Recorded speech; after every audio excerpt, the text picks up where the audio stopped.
সাধু সঙ্গের দ্বারা, কৃষ্ণ ভক্ত সঙ্গের দ্বারা অবশ্যই শত শত অসাধু সাধুতি পরিবর্তন হতে পারে।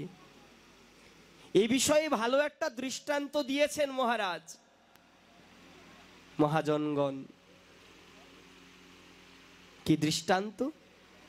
সদ্য দীক্ষা প্রাপ্ত হয়ে শ্রী গুরুমুখে কৃষ্ণ নাম আশ্রয় গ্রহণ করে কোন নবীন সন্ন্যাসী ওই গঙ্গা তীরে বসে ভজনে মত্ত হয়েছেন। কি ভজন? না, শ্রী গুরুদেব কৃপা করে যেই সমস্ত ভজনের নির্দেশ দিয়েছেন সে ভজনগুলো পালন করার চেষ্টা করছেন। ঠিক গঙ্গার এপারে একটি অন্ধকার গুহায় একদল ডাকাত বাস করত। পরিমাপ করা যায় 29 জন তো ছিলই, কারণ একটা ডাকাতির দলে তো 30-35 জন না হলে ডাকাতি করা যায় না সুন্দরভাবে। গঙ্গার এপারে ডাকাতের দল, ওপারে সাধু আমার বটবৃক্ষতলে, জয় রাধে বলো না গো, রাধে রাধে, বটবৃক্ষতলে কুটির নির্মাণ করে সেখানে ভজন করেছেন। ভজনটা কেমন? না ওই জপমালায় কৃষ্ণ নাম কীর্তন করছেন।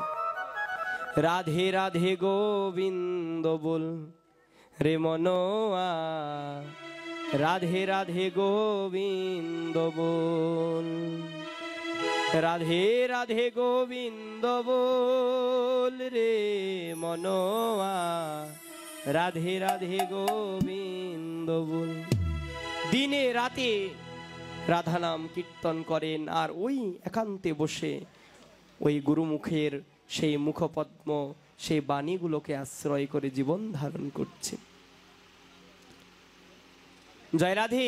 পিছন থেকে কি হয়েছে মাগো? এই লড়াচড়া করো না গো, রসবিচ্যুতি ঘটবে, তাহলে কিন্তু অপরাধ হবে। জয় নিতাই। সে ভজনে রত হয়েছেন সাধু নবীন সন্ন্যাসী আর এপারে ডাকাত। হঠাৎ করে সংবাদ এলো ডাকাত সর্দারের কাছে, আজকে জমিদারের বাড়িতে জমিদারের মেয়ের বিয়ে। বিয়ে উপলক্ষে বিভিন্ন জায়গা থেকে কত ওটা যাবে, কিন্তু বিভিন্ন জায়গা থেকে অনেক লোকের সমাগম হয়েছে, অনেক অতিথি এসেছে।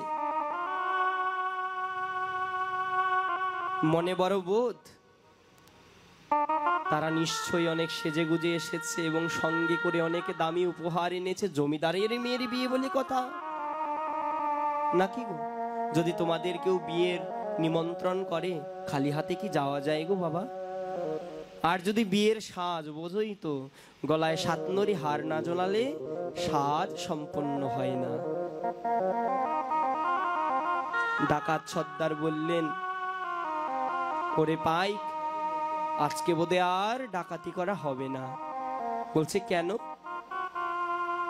বলছে আমাদের যিনি মুখ্য হত্যাকারী, যার সাহায্য নিয়ে আমরা ডাকাতি করি, যদি কেউ ওই ডাকাতিতে বাধা প্রদান করে তাহলে হত্যা করা যার মুখ্য কাজ, সেই তো ধন সম্পদ নিয়ে লুট করে পালিয়ে গেল, আমাদেরকে লুট করে চলে গেল।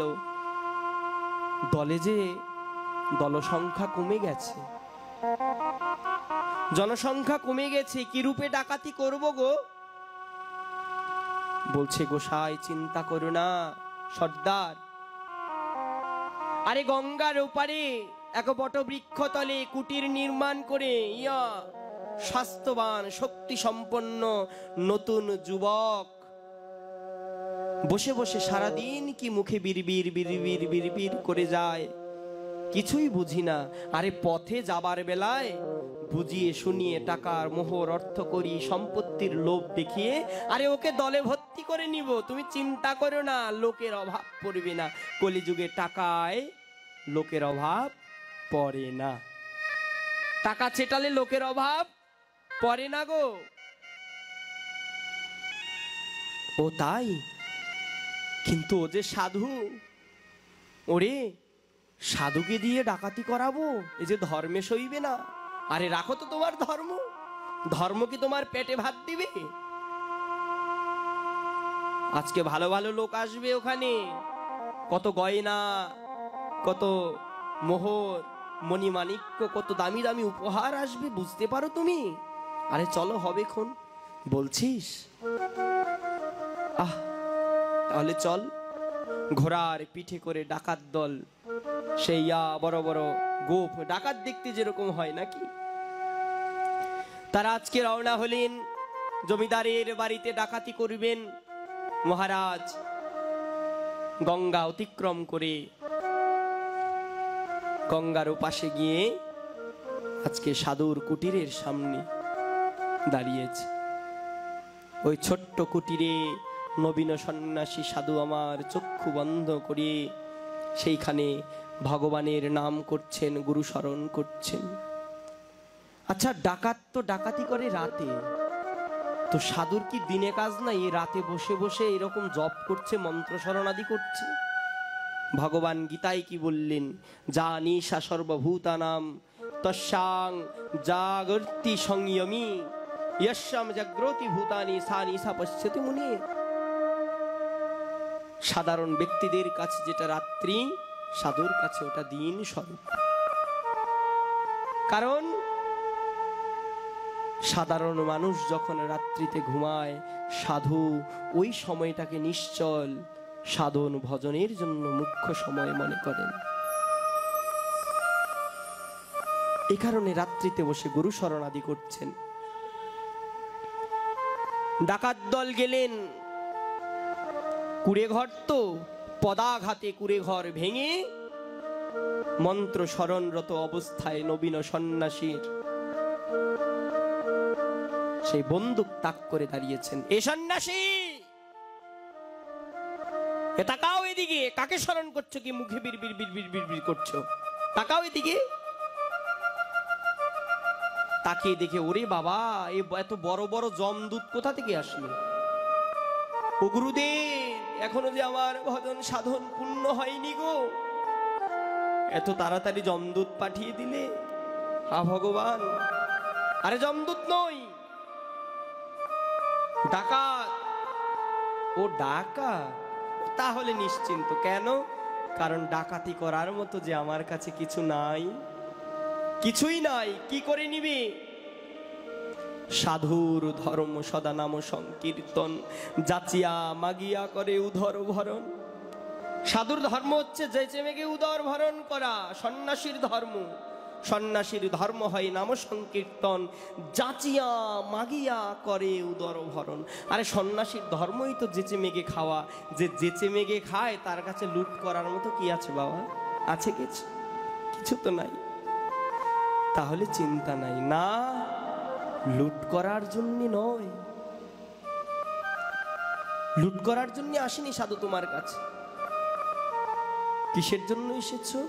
তোমাকে নিতে এসেছি। করুণাধারা, তোমাকে নিতে এসেছি। আমাকে নিতে এসেছো কোন কর্মের জন্য? ডাকাতি করবে আমাদের সঙ্গে? টোন চেঞ্জ করতে হবে। আগের করুণ ধারাটা, এটা সবার শেষে। কি বললেন? সেই ডাকাতি করবার জন্য এসেছি, তোমাকে নিয়ে যাওয়ার জন্যে, তোমাকে দিয়ে ডাকাতি করাবো। বোঝো ঠেলা? ও বাবা, তুমি তো ভগবত ভক্ত হয়েছ, শ্রী গুরু স্মরণ করে গুরুচরণ আশ্রয় করেছ। আজকে যদি তোমাদের কেউ বলে যে সাধুর ধর্ম পরিত্যাগ করে চল আমাদের সঙ্গে ডাকাতি করবি, তুমি যাবে বাবা? তুমি যাবে না। কারণ তুমি জানো ডাকাতি করা, চুরি করা বড় পাপ কর্ম, অপরাধীর কাজ। ব্রহ্ম হত্যা করা, জীব হত্যা করা, এগুলো তো পাপীর কাজ। সাধুরা তো এগুলো করে না, এগুলো তো সাধুর কাজ নয়। ও ডাকা দোহাই, আমি তো সাধু, আমি তো সন্ন্যাসী, আমার পক্ষে তো ভাই ডাকাতি করা সম্ভব নয়। বলছে ডাকাতি করতে যদি না যাস সাধু, তাহলে ব্যাঘরে প্রাণটা যে হারাতে হবে। তোমার কাছে রাস্তা দুটো, হয় আমাদের হাতে তোমার মৃত্যু, আর নয়তো আমাদের সঙ্গে তোমার ডাকাতি করতে যেতে হবে।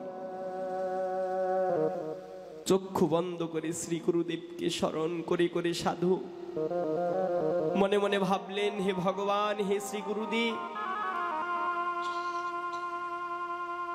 এ কোন দ্বিধার মধ্যে ফেললে আমায়?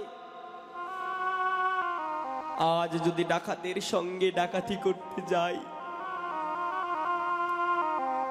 তাহলে যে আমাকে পাপের ভার মাথায় নিতে হবে, কলঙ্কের ভার মাথায় নিতে হবে প্রভু। আর যদি ডাকাতি করতে না যাই, তাহলে ওই ডাকাতের হাতে প্রাণ হারাতে হবে। অর্থাৎ যে ভজনের জন্য আমি বিষয় বাসনা পরিত্যাগ করে এই সন্ন্যাস আশ্রমকে গ্রহণ করেছি, যদি অকালে আমার প্রাণ চলে যায়, হে গুরুদেব, আমার তো ভজন হলো না, আমার তো সাধন হলো না। গুরুকে স্মরণ করে মনে মনে ভাবলেন, আচ্ছা যদি কেউ কূপের মধ্যে পড়ে যায়, তাহলে ওখান থেকে যদি তাকে উদ্ধার করতে হয়, নিজেকেও তো একটু কূপের দিকে ঝুঁকে যেতে হয় নাকি? নিজেকেও একটু কূপের দিকে ঝুঁকে যেতে হয়। শ্রী গুরুদেবের স্মরণ করলেন, মনে মনে শুভ বুদ্ধির উদয় হলো। হে গুরুদেব, তুমি বলেছ সাধুর ধর্ম চন্দনের মতো, অর্থাৎ চন্দন কাষ্ঠ 100 বৎসরে সুগন্ধি লাভ করেন।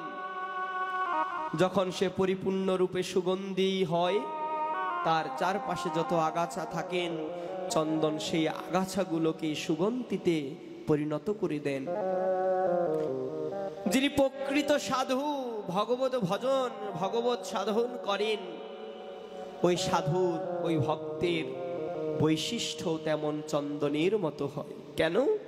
কারণ ওই সাধুর সংস্পর্শে, সাধুর সান্নিধ্যে যদি আগাছারূপী কোনো অসাধুও আসে, ওই সাধু সঙ্গ প্রভাবে অসাধু ও চন্দনের মতো হয়ে যায়।